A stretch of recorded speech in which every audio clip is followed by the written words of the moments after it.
And this is where, and people think I'm crazy when I say, trauma is the greatest catalyst for transformation, because it is. You are cracked wide open.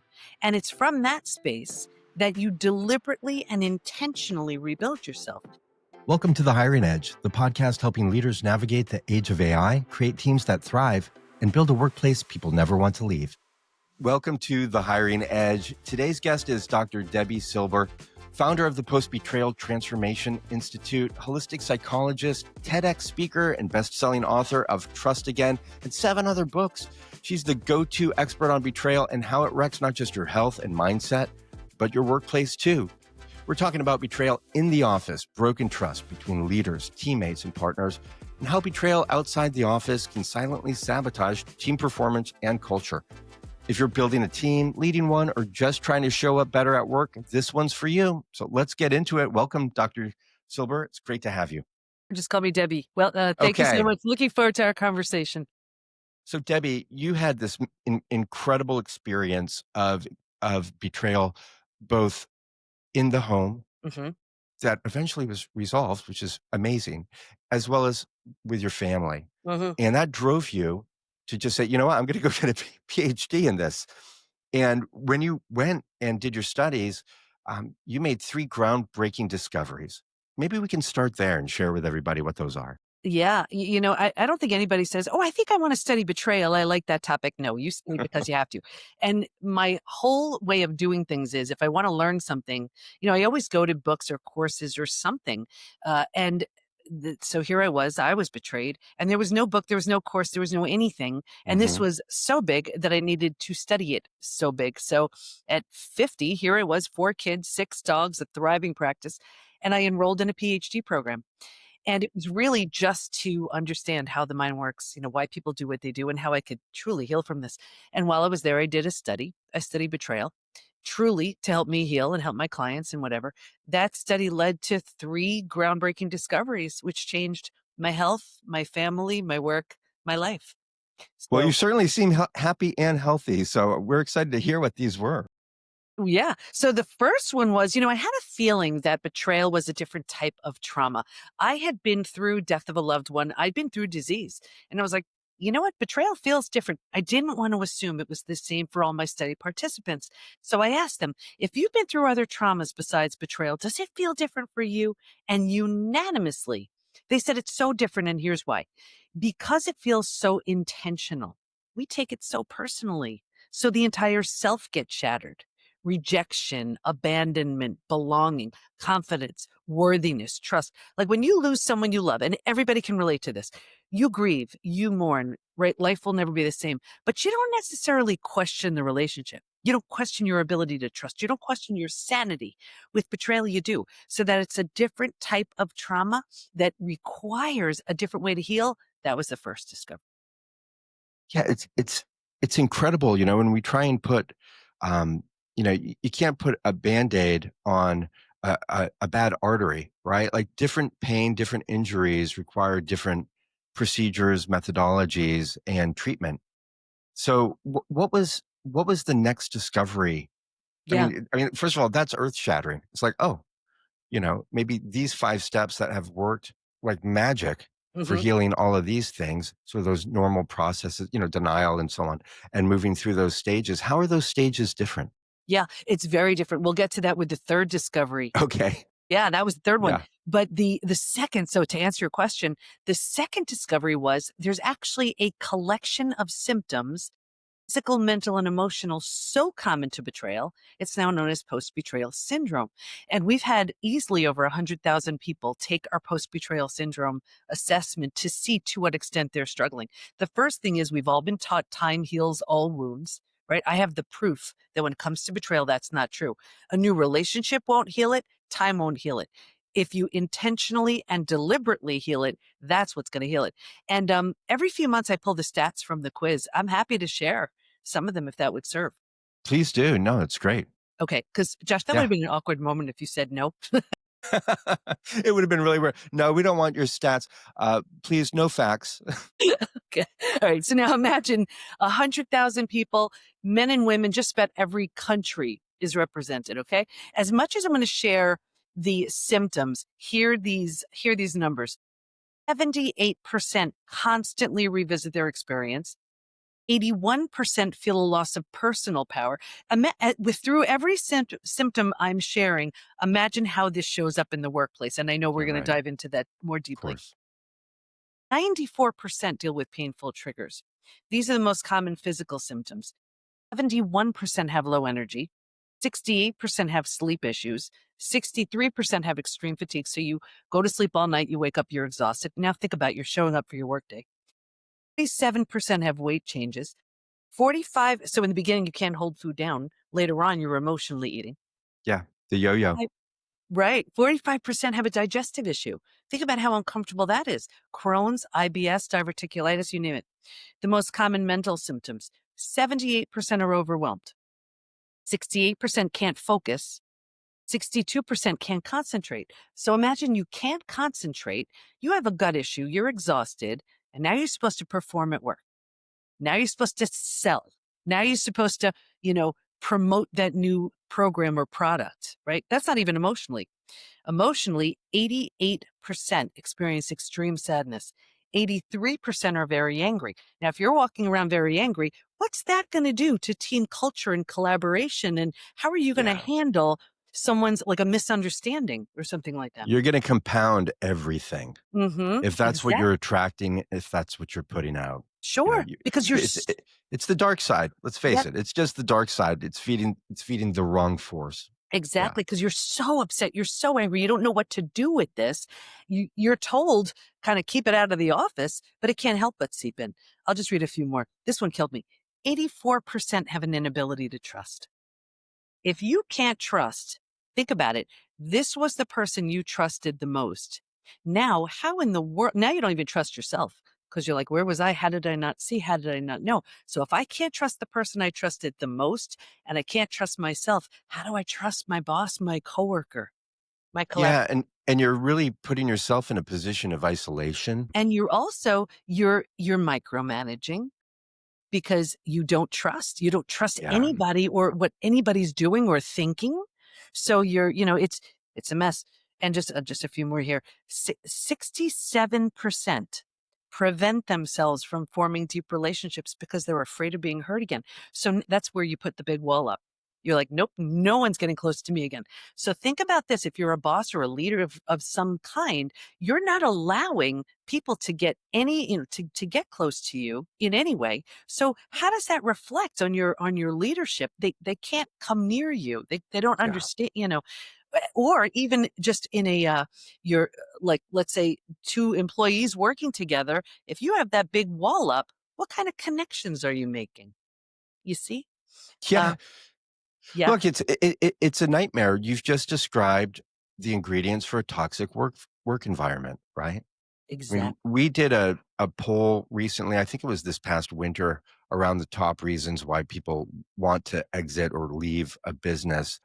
The number one reason for leaving was toxic work environment. But something Yeah. that was really interesting, because look, I've talked to a lot of people just like you. I don't know how many thousands and thousands and thousands and thousands of interviews. And there is a subset of people that claim every job that they've had in their last 3 or 4 jobs has been toxic, right? And so it's a tricky thing to recognize, what if this is me? What if this is my filters, or my impressions, or what I'm bringing to the table, or how I'm showing up? And how much of it is actually that, you know, Susie's just not very good at managing, or Jim is dealing with betrayal, in his own life and bringing it into work, and it gets very complex here. Well, you know what? It Mm. actually doesn't, because that Oh, was what the okay. third discovery was about. I like that. Yeah, because Simple is you would. always nice, right? Yes. So there's definitely that element of is it everybody else around us, and that could be the case, but it's also where we land and stay after a betrayal. That was the third discovery. So what was discovered was, while we can stay stuck for years, decades, a lifetime, and most people do, if we're going to fully heal, and by fully heal I mean those symptoms of post-betrayal syndrome that I just shared to this completely rebuilt place where you rebuild your life and yourself, to move through that, you will go through 5 proven predictable stages. And what's even more exciting about that is we learned what happens physically, mentally, and emotionally at every one of those stages and what it takes to move from one space to the next. Healing is entirely predictable. So talk about that very first step. If Mhm. someone wants to, they recognize they've been betrayed, or Yeah. they recognize that they're exhibiting, maybe they can't even identify it because sometimes betrayal happens in childhood and we Yeah. can't, we can't name it, right? We're not sure what it is. We're not sure if it's, it's like, yeah, but I was loved, but why am I so upset? Like, Yeah. Yeah. yeah, Yeah. I love my parents. Why am I so frustrated? I really like everybody on my team. Why am I kind of seething or mildly disappointed in them constantly, like these sorts of things. So I suppose we can look first, like, do we have these symptoms Yeah. that you just shared? And then what do we do about that? Yeah. Well, one of the and I'm happy to move you through the 5 stages so you see, because everyone will know exactly where they are Sure. when I share the 5 Yeah. stages. Yeah. But I'll tell you what an unhealed betrayal looks like. It looks like in your health and your work and your relationships like this. This is how you know it's unhealed. In relationships, we'll see it in one of 2 ways. Number 1 way, repeat betrayals. The faces change, but it's the same thing. And you go from boss to boss to boss, partner to partner to partner, friend to friend to friend. You say, "Is it me?" "Yes, it is." Not in that it's your fault. Mhm. In that there is a profound lesson waiting to be learned. Maybe the lesson is just understand already that you are lovable, worthy, and deserving. You need better boundaries in place. Whatever that particular lesson is for you, until and unless you get that, you'll have opportunities in the form of people to teach you. So repeat betrayals, classic sign. Take a look. Take a look. It's unhealed.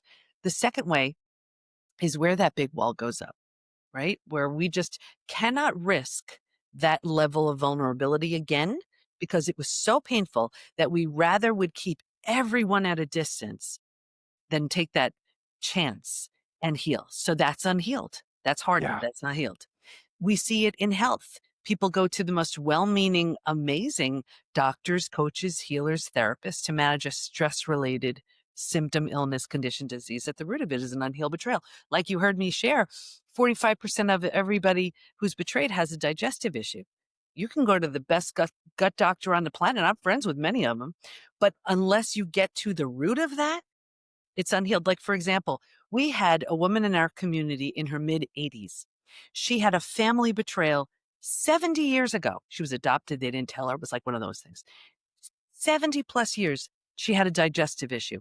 2 weeks into healing the root issue, she healed from 70 plus years of a digestive issue.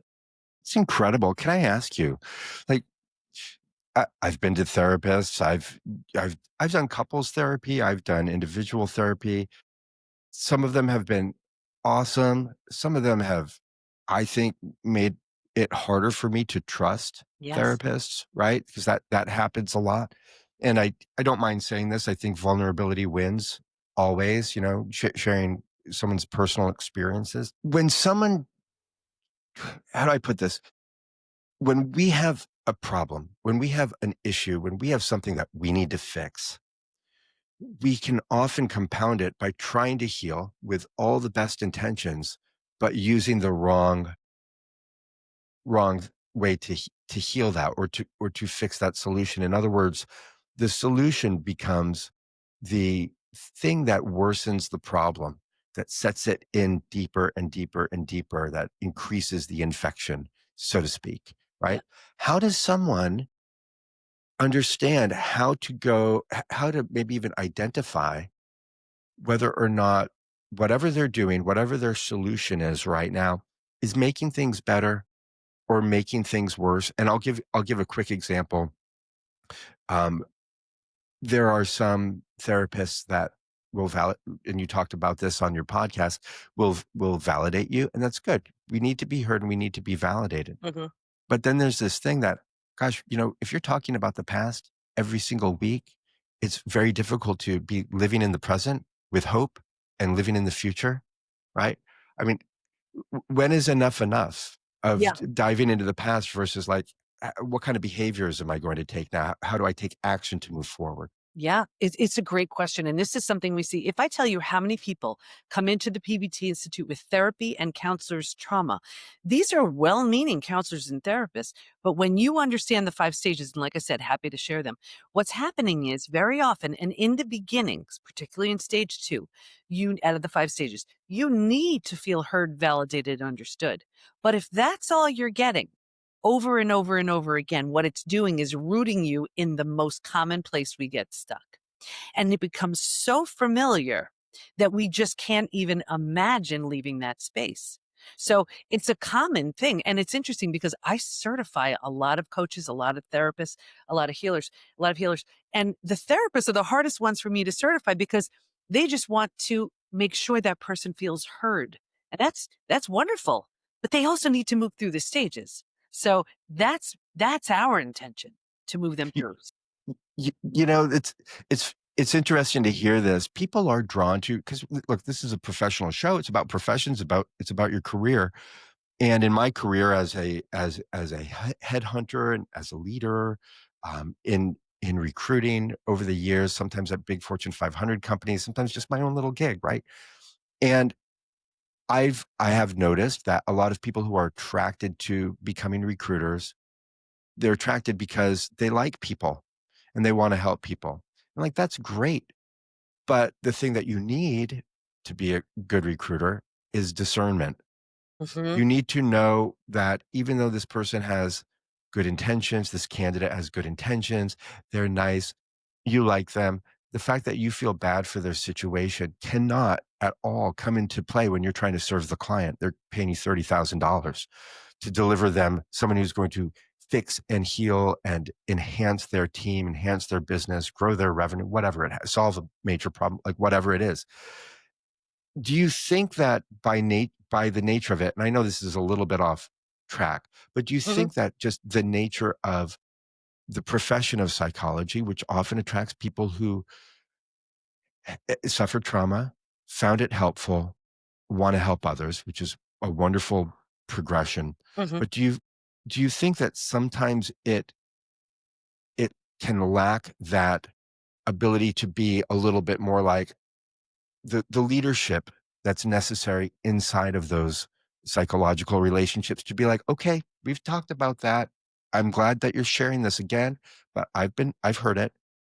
We need to do something about it now. Let's move forward.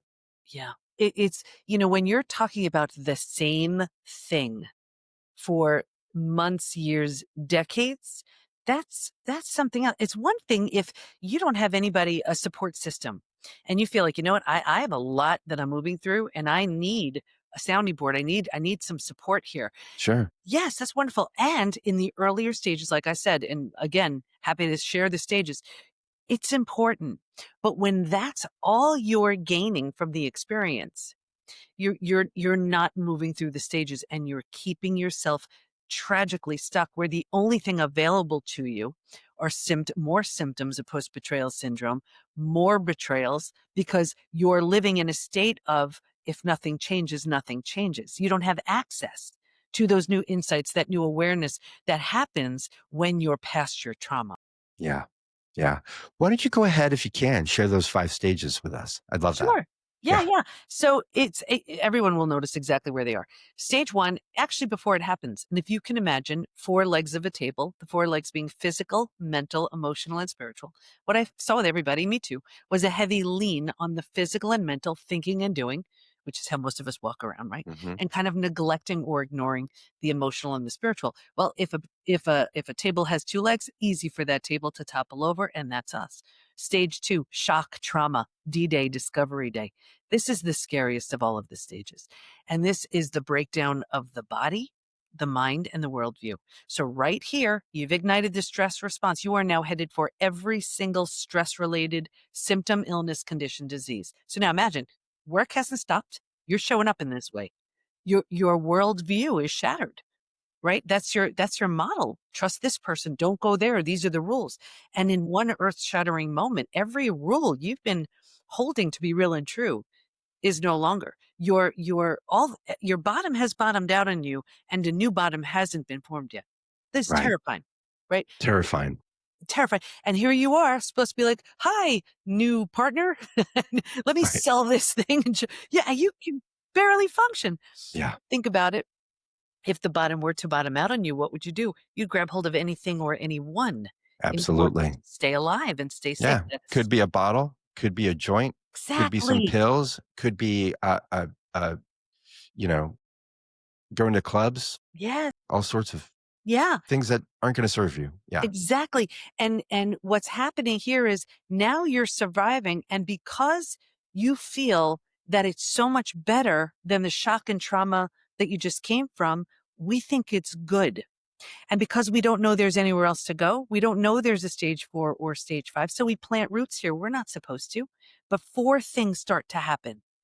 The first thing is you start getting all those small self benefits. You think about it. You go to work, you tell your story, you get all that confirmation, you get to be right. You get sympathy from everyone, you get your story. We love our story, right? And so now this is sort of what you're talking about, what you're thinking about. So now the mind starts doing things like, maybe you're not that great. Maybe you deserved it. Maybe this, maybe that. So you plant these deeper roots. Now, because these are the thoughts you're thinking, this is the energy you start putting out. Like energy attracts like energy. So now you start having that situation with your boss, another thing with your coworker, another experience with a bad relationship, right? Same thing. And you're like, what the heck is it me? And now you join that support group. You actually sabotage yourself because you found your people. Here's where you see a therapist and you're just, what's happening? And over and over. Here's where you're actually starting to heal, but you sabotage your healing because you're afraid to outgrow your betrayer who has no intention of changing. Gets worse, but I'll get you out of here. What do you mean by that?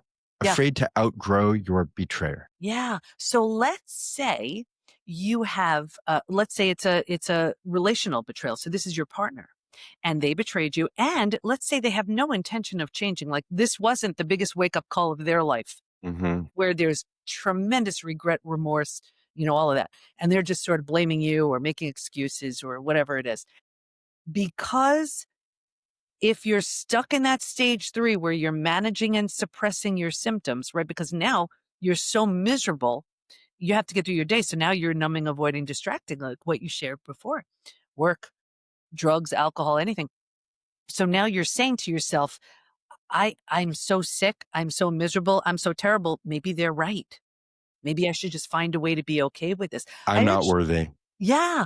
And Yeah. so what they're doing is they're solidifying their spot in stage 3. And now the best they can hope for, right, is a suppression of these symptoms. They're not going to heal because they're not changing.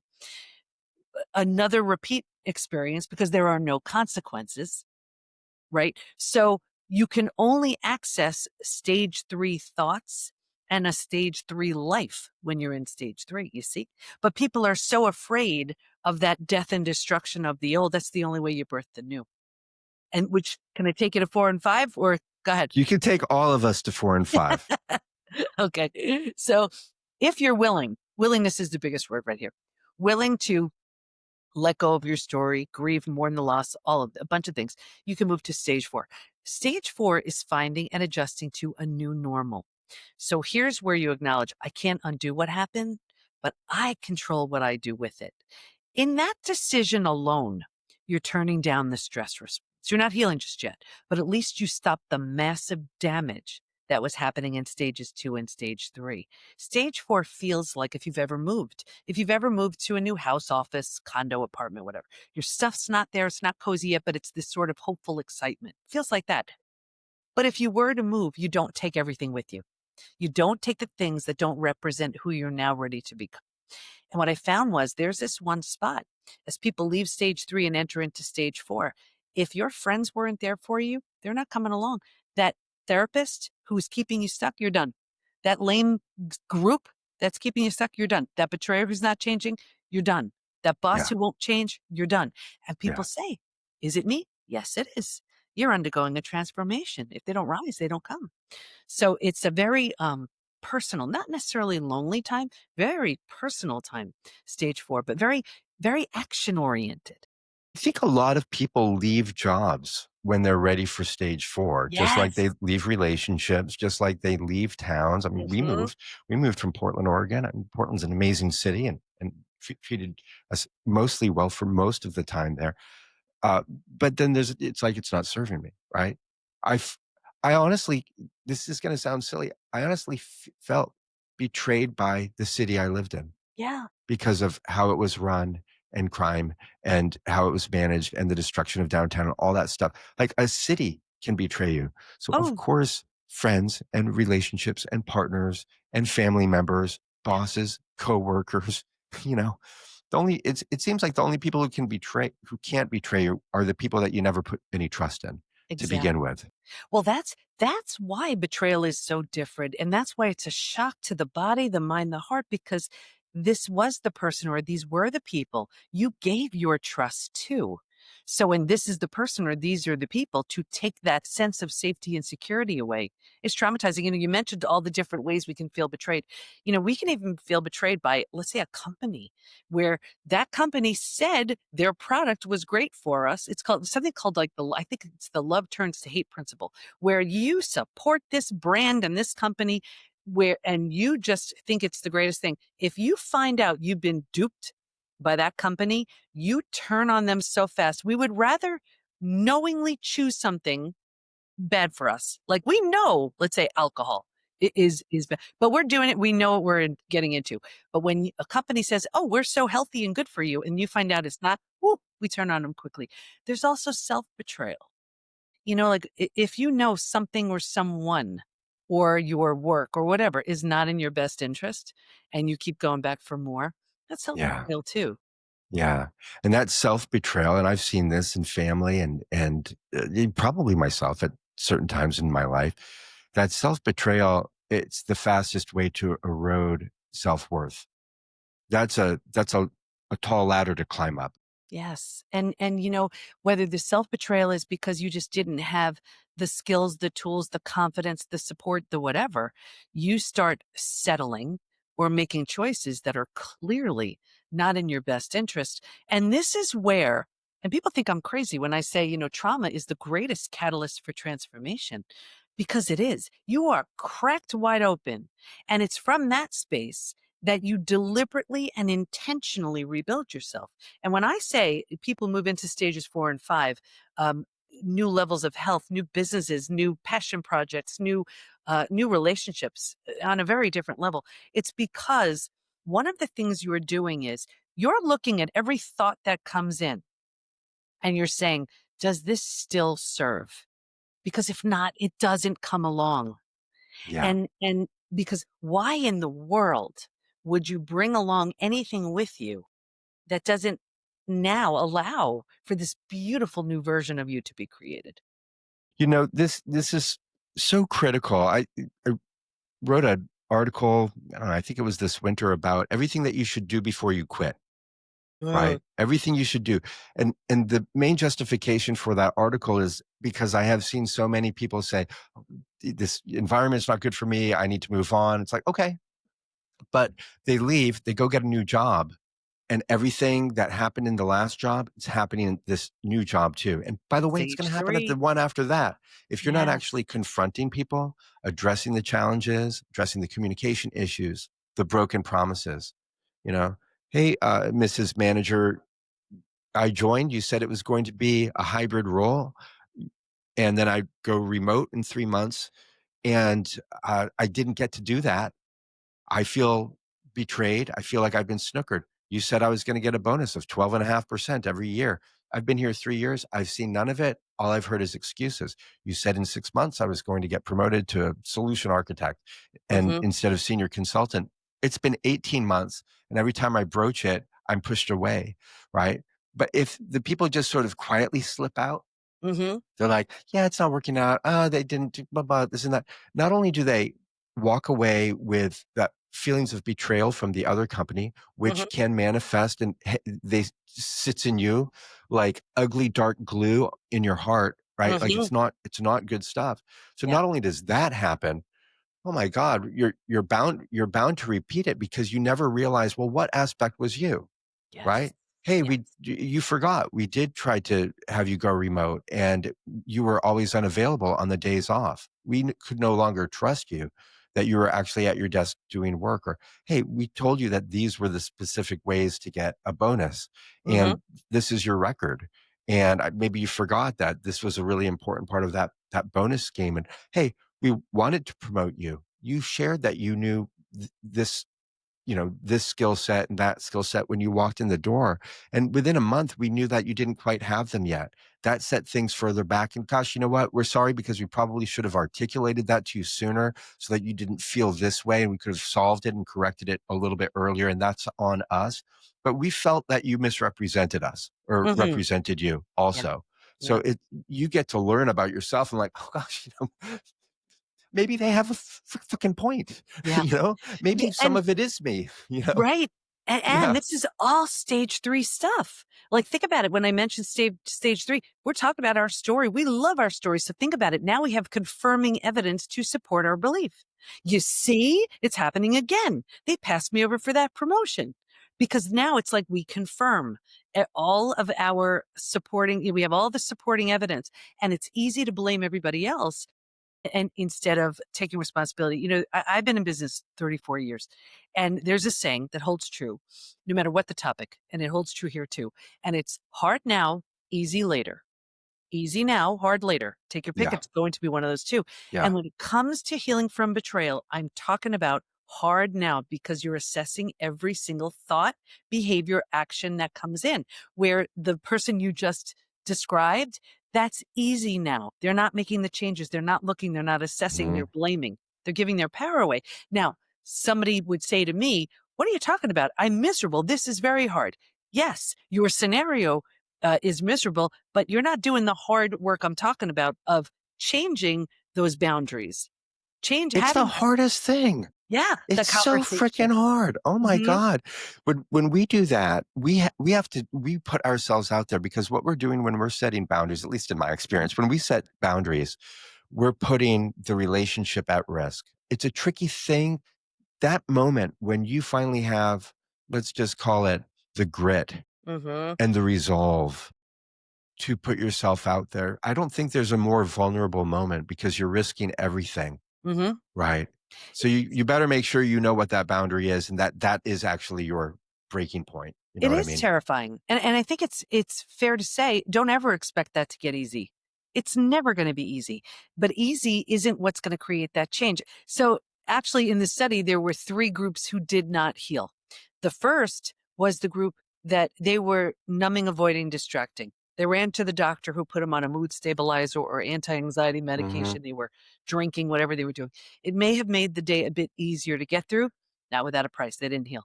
The second group, this was the group that had their story. They were sticking with it, like that person you were talking about, where it's everybody else's problem. They didn't heal because they didn't take responsibility. The third group, this was the group where the betrayer had very little consequence. So whether it was out of financial fear, let's say it's a home scenario, someone's just, they don't want to, they don't have the finances to live alone, a work scenario, they're afraid to lose their job, right? Religious reasons, whatever it was, they did all they could to look the other way with the betrayal. I saw two things with this group. Number one, a further deterioration of the relationship, and number 2, this group by far was the most physically sick. But Mm. we're so afraid of those consequences. This is what we talked about with the boundaries. We're so afraid of those consequences, but that's the only way we create change. Yeah. Whether it's a new us where it's like, you know what, that's it. I'm moving through stage 5 regardless, or a new collective. Eventually you rebuild a very different relationship with that boss, that coworker, that partner based on new levels of respect, new boundaries, new everything. That's I strong willpower. really liked what you said in one of your episodes. You were saying, look, if your radiator breaks or your whatever, your hot water heater breaks in your house, you fix it. A window breaks, you fix it. But when a tornado comes through and completely levels your home, you have to rebuild. Are you going to build the same house that got knocked down, or don't you want it to be maybe a little bit bigger, maybe a little nicer, maybe configured a little bit differently? Like, that's Exactly. that opportunity of transformation that comes from that trauma of betrayal. So I really like that. I wonder if I can ask about what happens towards the end of stage 4. Like, Hmm. so you're in Yeah. stage 4, and now what? Yeah. So when you're so now when you're settling into this new, very hopeful, very new and exciting, what do I need? What would be my a great next step for me now? You move into the fifth most beautiful stage, and this is healing, rebirth, and a new worldview. The body starts to heal. Self-love, self-care, eating well, exercise. We didn't have the bandwidth for that earlier. Now we do. The mind is healing. We're making those new rules. We're making those new boundaries based on the road we just traveled. And we have a new worldview based on everything we see so clearly now. And in the beginning, remember, it was all about the physical and the mental. By this point, we're solidly grounded because we're focused on the emotional and the spiritual too.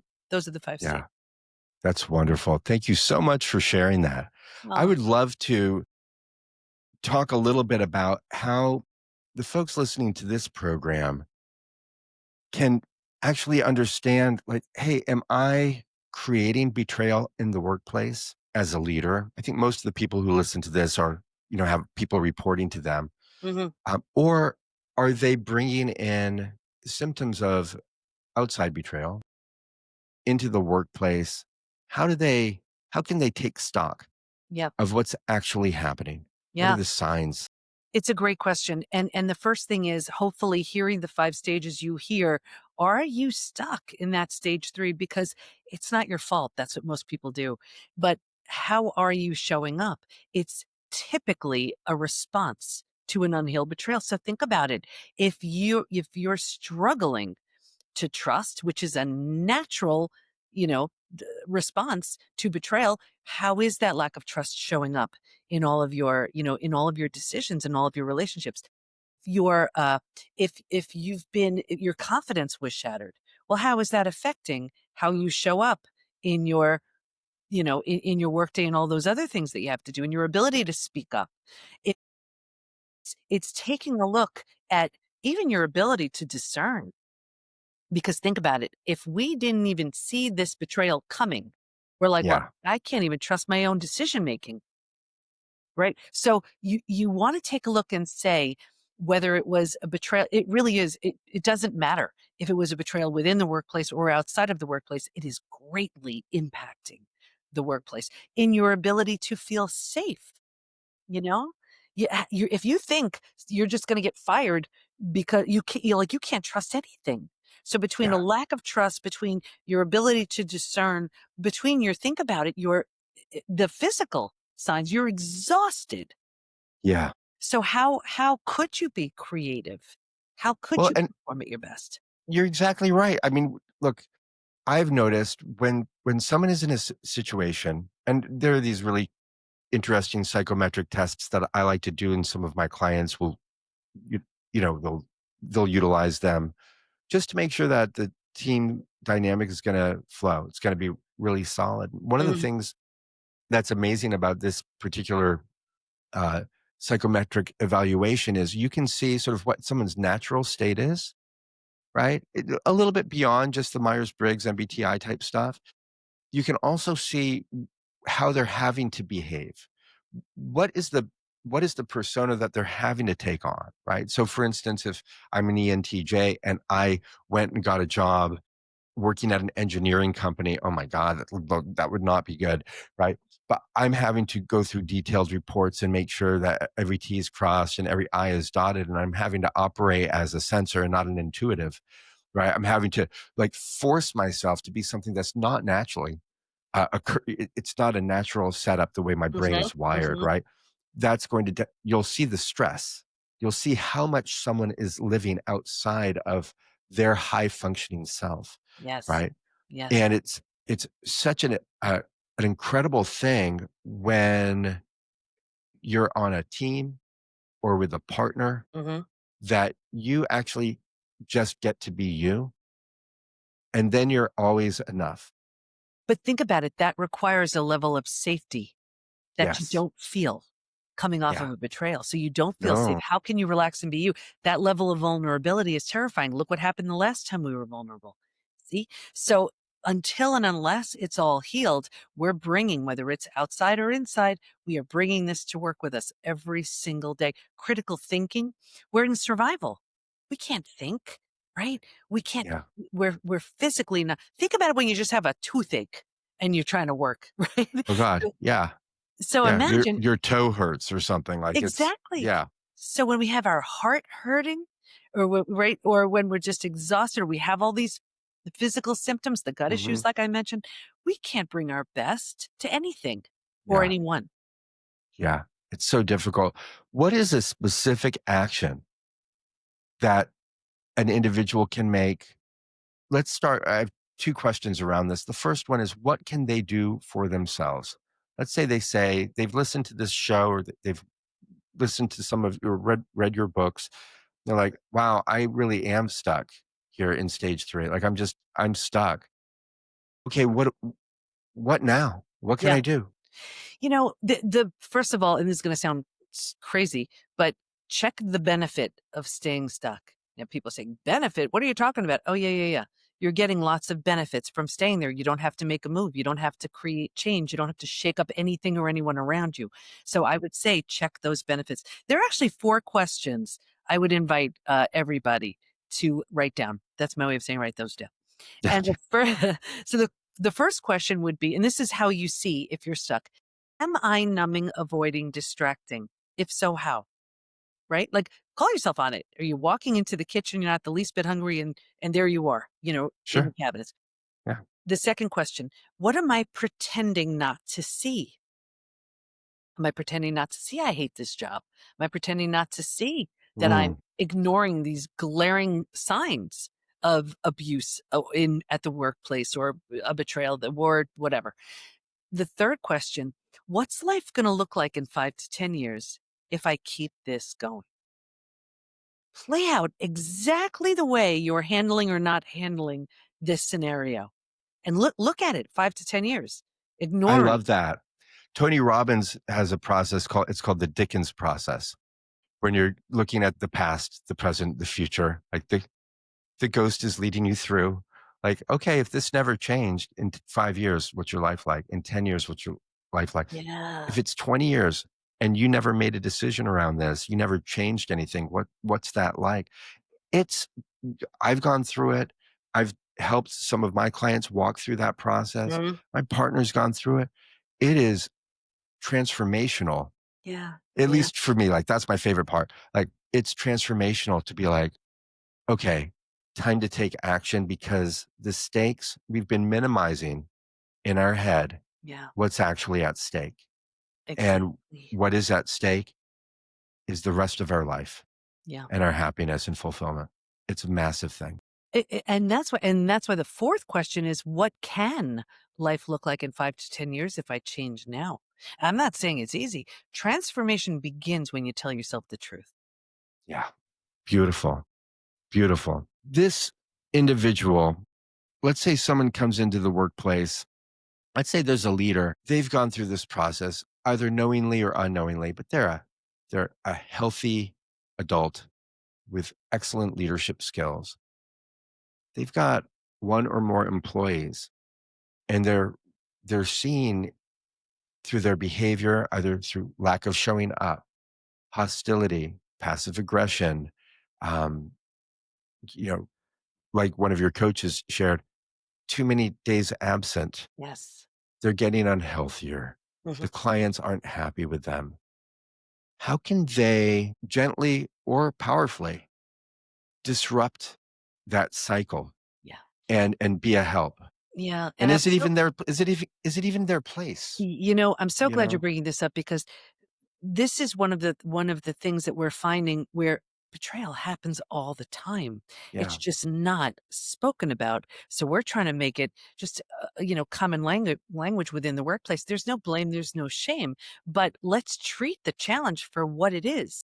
instead of just ignoring it or acting like it's not there, it's costing companies millions and millions of dollars. Because think Yeah. about it, they're sending someone to therapy or paying for their health care or whatever. And meanwhile, if you do, like I shared the woman with the 70-plus year digestive issue, right? When we deal with the root, they're healed. So if we're able to have this conversation from this place of, listen, I'm just mentioning the word betrayal here. Could this be what's going on? We can actually handle the root cause of what's happening so that we can shave decades off of this person's pain, off their suffering, off of their, just improve their health, their well-being, their productivity, their Yeah. everything you want in someone at work can be healed when they healed from their betrayal. What might be, Debbie, what might be a word track that a leader or manager can use that can broach this subject, but still be HR compliant, Yeah. not be inappropriate, not make someone feel like I see inside your soul and I know what's wrong with you, which can make them, if they're not ready for stage 4, Yeah. Yeah. can often worsen things, or we get filters, right? It's like Hmm. the boss said this, they're trying to help. What they heard is like, you're not enough and you're fucking up, Yeah. right? Yeah.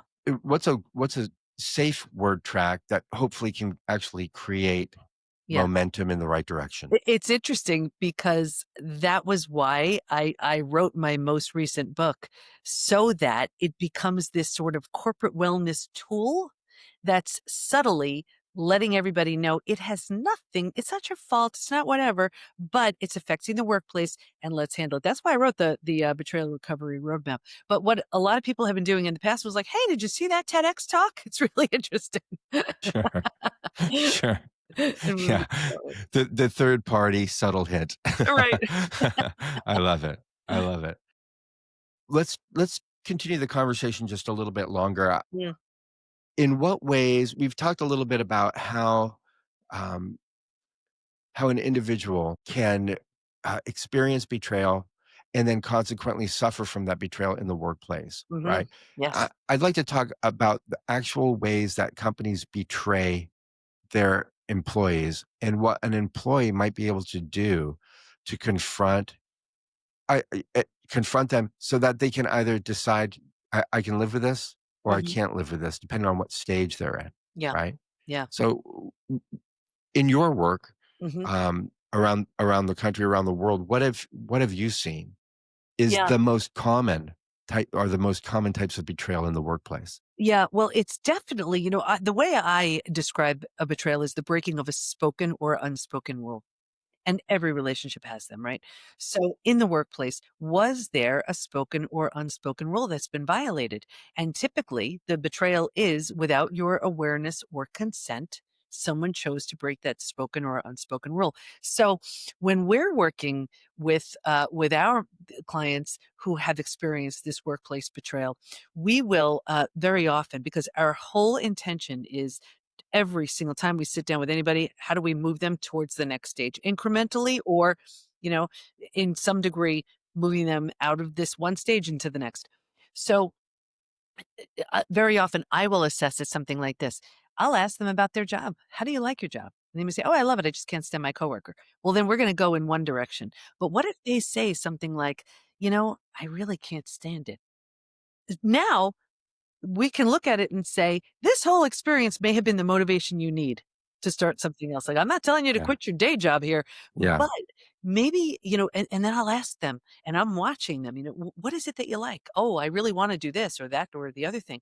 Okay. Would you have ever, considered that had this not happened?